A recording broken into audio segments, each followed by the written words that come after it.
كتابه الكريم. أعوذ بالله من الشيطان الرجيم. بسم الله الرحمن الرحيم. قد أفلح المؤمنون الذين هم في صلاتهم خاشعون والذين هم عن اللغو معرضون. صدق الله العلي العظيم.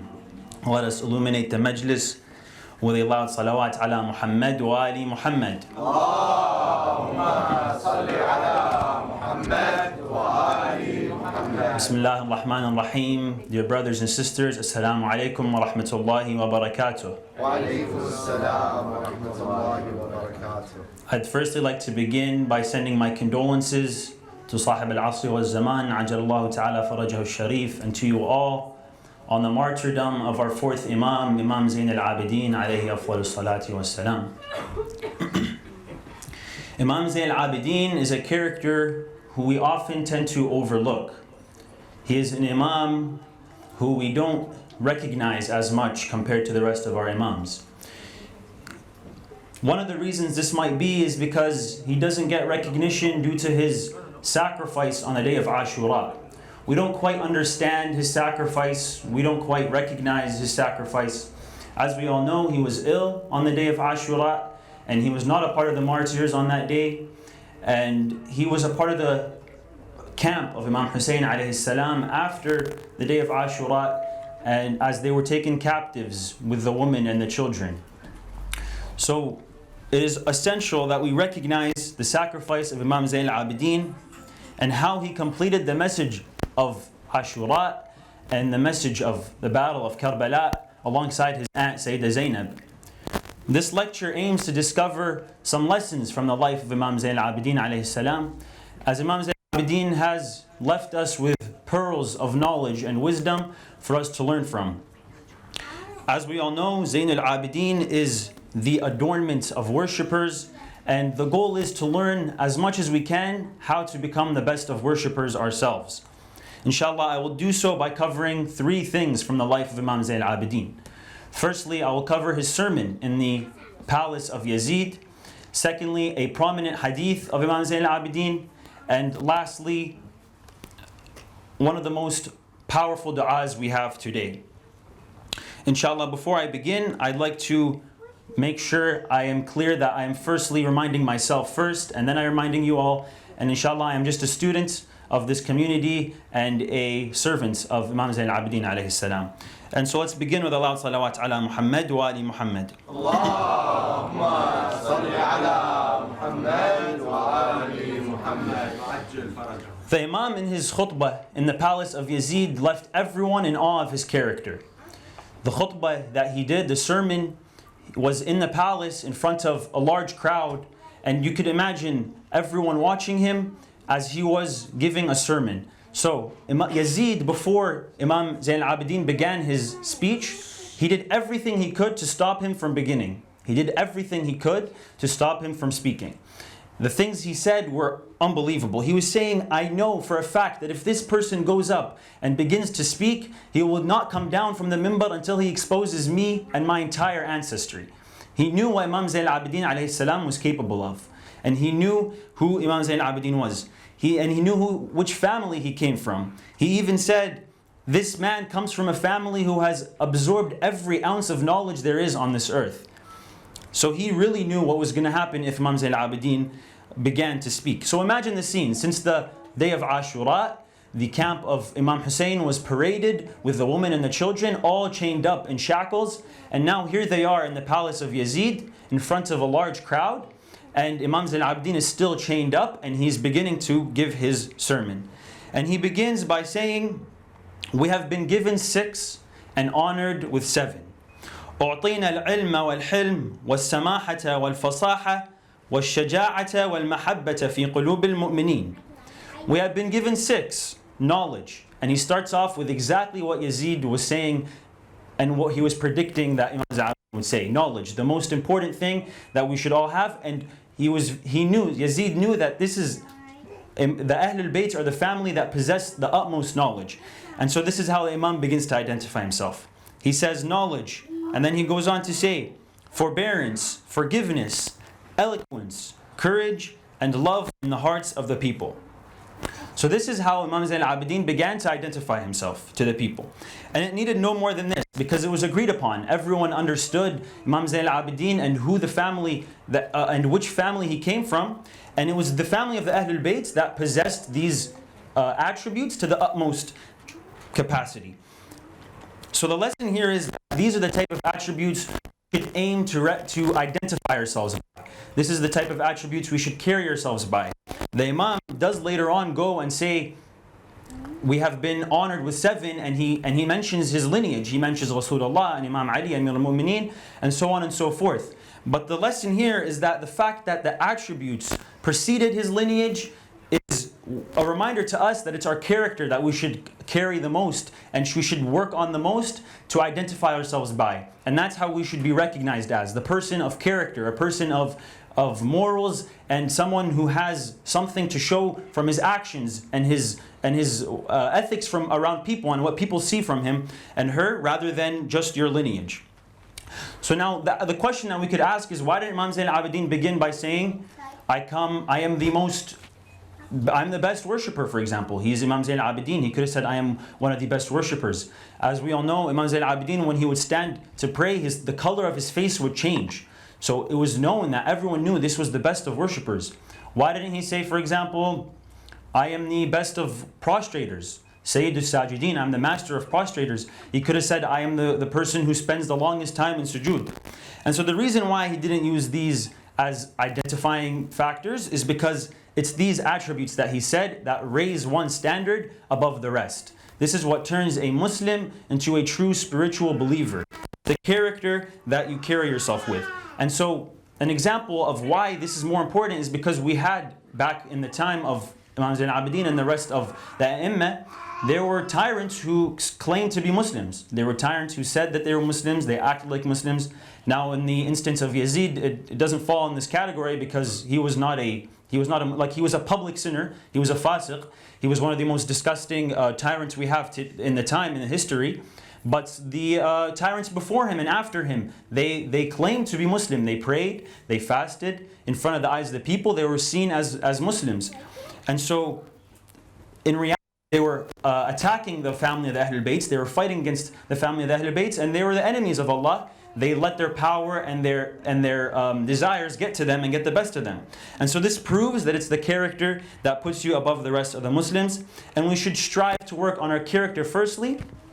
In addition to this, it's because we should strive to perfect our faith. Which brings me to my second point, which is a hadith from Imam Zayn al-Abidin alayhi salam. Before I get to the hadith, let's recite Allah salawat ala Muhammad wa ali Muhammad. Allahumma salli ala Muhammad wa ali Muhammad. A hadith from Imam Zayn al-Abidin alayhi salam shows, so we covered the attributes and we should identify ourselves from these attributes. And the second thing is this hadith gives us a thing to look at so we understand how to perfect our faith. It is narrated that Imam Zayn al-Abidin said, كمال دين المسلم تركه الكلام فيما لا يعنيه وقلة ريائه وحلمه وصبره وحسن خلقه. Perfection of a Muslim's faith is achieved through avoiding to speak on subjects that do not concern him or her. His or her lack of public displays of worship with the intent of impressing others. His or her forbearance, patience, and outstanding character. So this is the answer to the question of how we can perfect our faith. It's basically, Imam Zayn al-Abidin is giving us a cheat sheet. He's giving us everything we need to know to reach the highest levels of character that we possibly could. And it's the character that perfects our faith. So let's begin and dive into the attributes, a little bit of the attributes that he mentioned. He starts off with avoiding to speak on matters that do not concern us. So a problem with us nowadays is that we tend to talk too much. We always are the first to talk. We're always saying something. We always have something to say. And we don't listen as much. We don't sit down and listen and learn. And we're supposed to be listening because learning comes from listening. And so we live in a time where if you're the first to talk, if you're the loudest to speak, you get the most recognition. If you're the first to talk, you will be recognized. You will be considered someone of quality. You'll be considered someone of status if you're the first to speak and the loudest to speak. And it's rather the person who thinks before they speak and the person who contemplates and isn't the quickest to speak that has the best content and the best substance in the material he's speaking about. And this is exactly what the Quran teaches us. The Quran teaches us, which is in the beginning of the surah that I mentioned earlier, Surah Al-Mu'mineen, when Allah subhanahu wa ta'ala is describing the believers, He says, أعوذ بالله من الشيطان الرجيم وَالَّذِينَ هُمْ عَنِ اللَّغْوِ مُعْرِضُونَ. And those who avoid idle talk. And so not just avoid, the word here that's used is mu'ridun. They turn away from it and they reject it. So idle talk has been interpreted by the Mufassirin as any baseless talk that prevents us from pondering upon Allah subhanahu wa ta'ala. So it's not an easy task. This is a very difficult task. And it's not like nowadays when you sit down and you're having a conversation, it's usually not something that is about Allah subhanahu wa ta'ala or something that will make you ponder upon Allah subhanahu wa ta'ala and His creations. And normally it's not what people want to talk about. You know, people would rather just sit down and talk about modern day problems and activities going on in today's day and age rather than something that truly has use and useful material. And so this happens from when we're young teenagers all the way to the elder youth days. And it doesn't change with age either. We've seen elders and we've seen adults who are always conversating in frivolous conversations, things that have no meaning. And so we have to take action. The point here is that we must take action to avoid conversations that are useless and baseless conversations. So this is a sign, our goal here is to work on changing the topic of conversation within our friend group. And so if you're able to, you should be the first to avoid these conversations or ask to not talk about these conversations. And if you can't, and if they would rather not listen to you, then you should make a stance. You should be the first to walk away. You should be the first to not interact with those type of gatherings. And so if you're in a friend group and the conversations are always the same, then this is when you should be asking the difficult questions. Is this the friend group that will allow you to grow to your best of abilities? Is this the friend group that you see reaching your best potential and learning from the Ahlul Bayt from around this group and being the best person you possibly could? And so this for your own betterment to ask these difficult questions. Now the verse here is not making it obligatory upon you to avoid these conversations. It's not making it a sin, for example. The goal here is to pass that level of just a basic person who's on the verge of committing sins all the time. Our goal is to protect ourselves from that level and to surpass that level of just doing the basics all the time. And so this will protect us from falling into disobedience when we avoid conversations that have no meaning.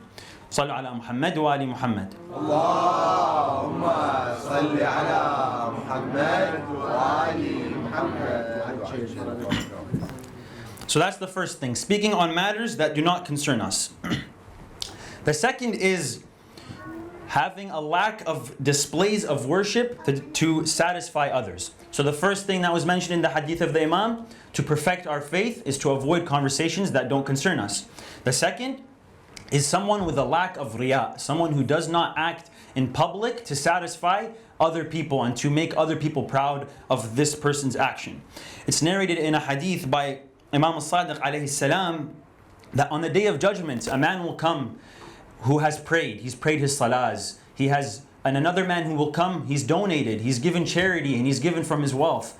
And they will come expecting Allah to accept their prayers and to accept their donations, and they will be rejected. They will not be enter into heaven, and they will be entered into hellfire, as the hadith says. And they will be told that you were not praying for me. Your prayers were for so-and-so. Your prayer was to get a name out of yourself. Your prayers were so that people can look at you and be proud of you. And your donations were so that people can give you a title of a generous person and someone who's donating in the way of Allah. In reality, you got what you wanted in this world, and it ends there because it wasn't truly for me. So we must make sure we do our acts sincerely for Allah subhanahu wa ta'ala. I won't spend more time on this topic because alhamdulillah I know that this community runs on a foundation of people who truly, sincerely work for Allah subhanahu wa ta'ala and nothing else. And the success shows, and we have to make sure that it doesn't get to us, and we continue to strive specifically for Allah subhanahu wa ta'ala and for the satisfaction of the Ahlul Bayt. The Imam continues and he says, a person's forbearance, patience, and outstanding character. So we covered the first thing in the hadith was speaking about matters that do not concern us. The second is the lack of riya. And the third is forbearance, patience, and outstanding character. As I've summed them all together in one, as this is how we become the best of characters. So the Imams of the Ahlul Bayt alayhim as-salam, they faced the biggest hardships anyone could possibly imagine. They experienced the most painful tragedies. They went through the most difficult of calamities, and yet they were the most loving people. They're the most compassionate of people. They were the most patient and forgiving of all people and all mankind.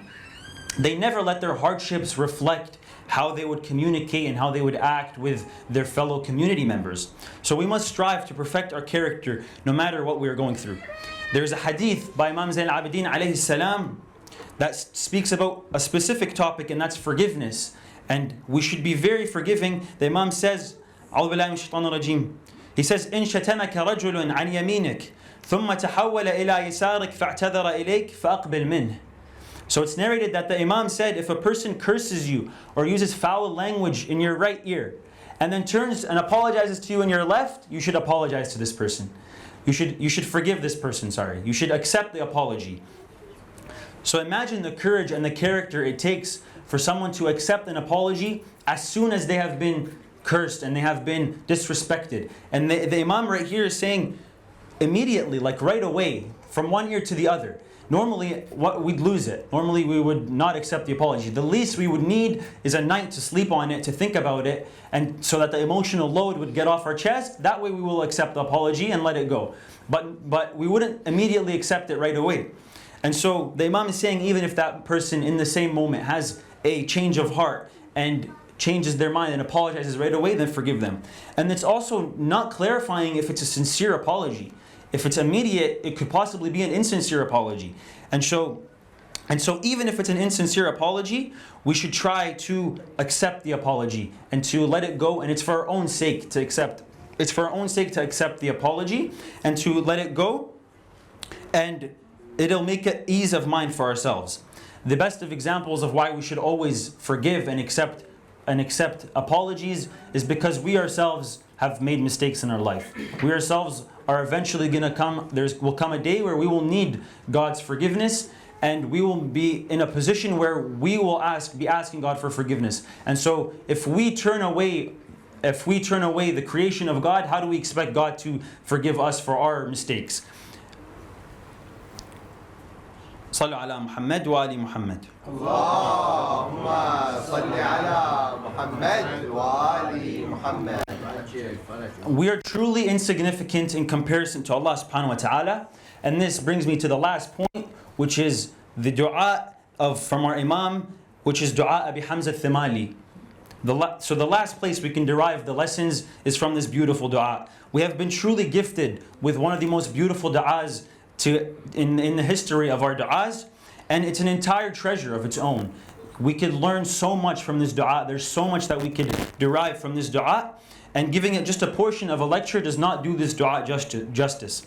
Now, before I speak about the dua itself, let me set the stage for you about how Imam Zayn al-Abidin, how did this dua come out from Imam Zayn al-Abidin? Where did it come from? Where did he bring this dua from? And why was it Imam Zayn al-Abidin and not the other A'imma, for example?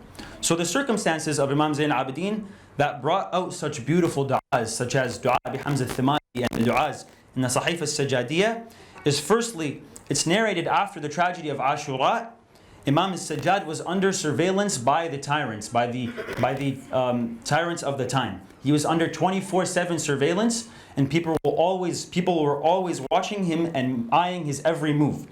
And so the reason they do this is so that he wouldn't make an uproar, so that he wouldn't create a revolution like his father, Imam al-Hussein alayhi salam.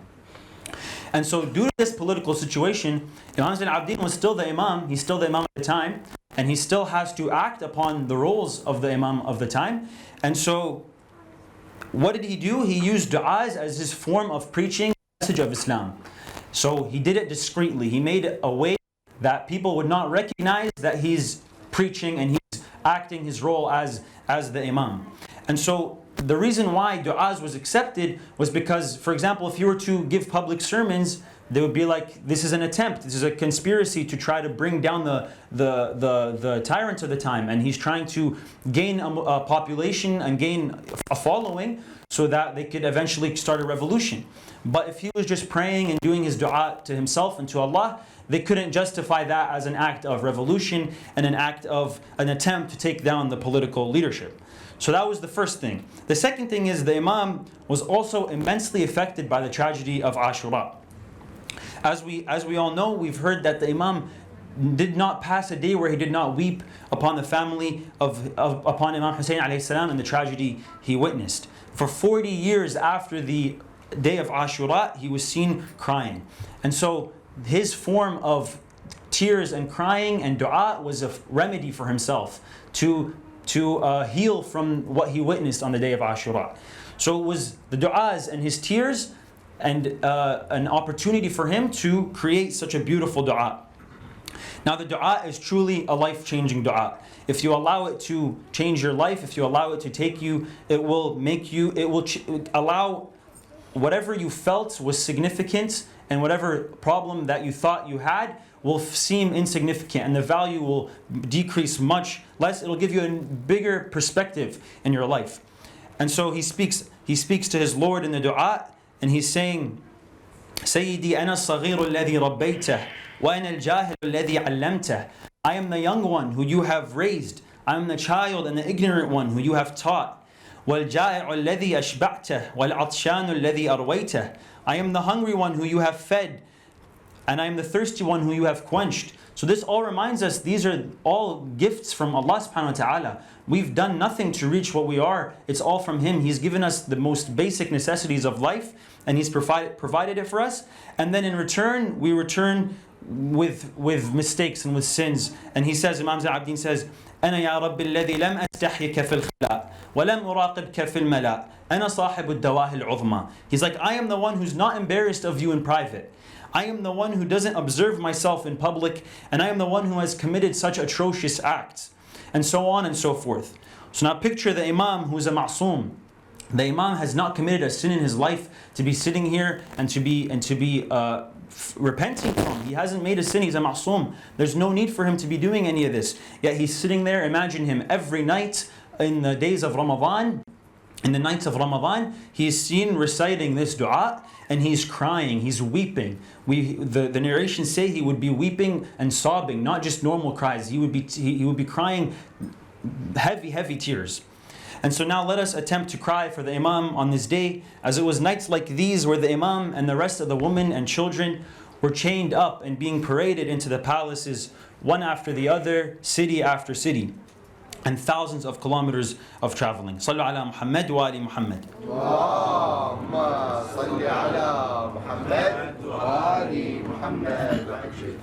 So as we all know, after the events on the day of Ashura, the enemies of Allah attacked the tents, and they burned the tents, and they began to attack the women of the family of Imam Hussein alayhi salam, and they began to attack the children, and they chained them up and they tied them up and they paraded them from city to city in front of eyes from everywhere, and all the way to Sham, to modern Syria, where the palace of Yazid was. And so the narrations say that the people would see the family of the Ahlul Bayt, and they would begin to throw rocks at them, and they'd begin to throw spears at them, and they would begin to call out to the rest of the people, come and attack the family and get revenge on the family that killed your ancestors. Because it was Rasulullah and Amir al-Mu'mineen who were the ones who killed their ancestors in the battles of Uhud and Badr and so on and so forth. And so they were being paraded in front of the eyes of everyone. And then there's the story that we all hear that breaks all of our hearts. Sahl ibn Sa'd al-Sa'di narrates that I saw Imam Zayn al-Abidin during the parades, and I went to see what he needed. I asked him, what can I do for you, O Imam? Is there anything I can do to help you? Imam replied, O Sahl, do you see the head of my father Hussein raised high on the spear?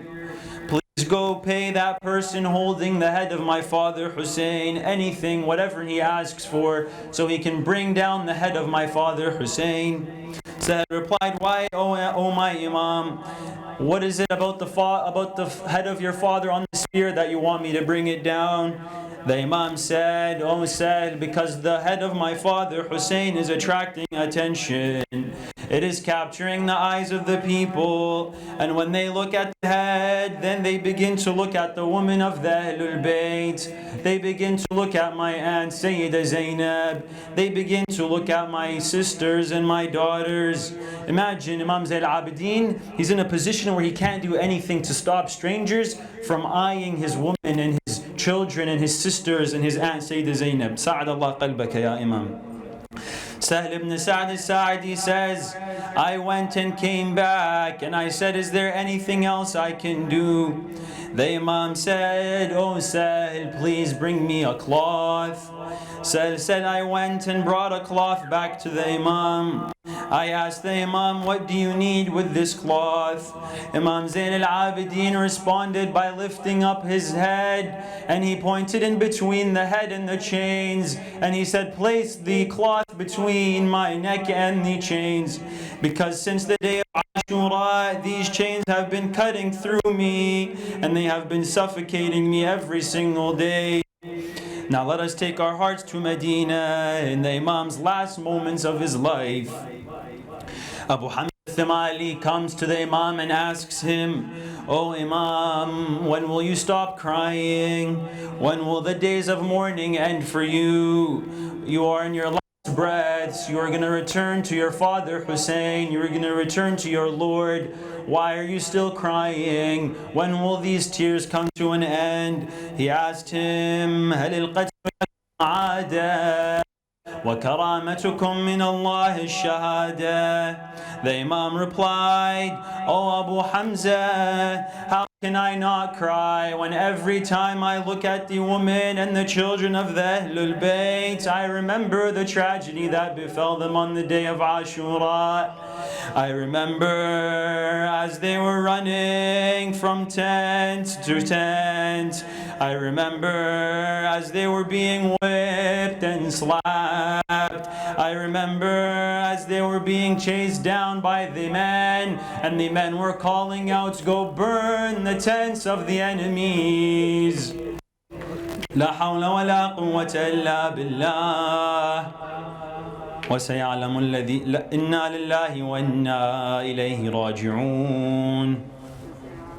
وسيعلم الذين ظلموا آل محمد أي منقلب ينقلبون. والعاقبة للمتقين.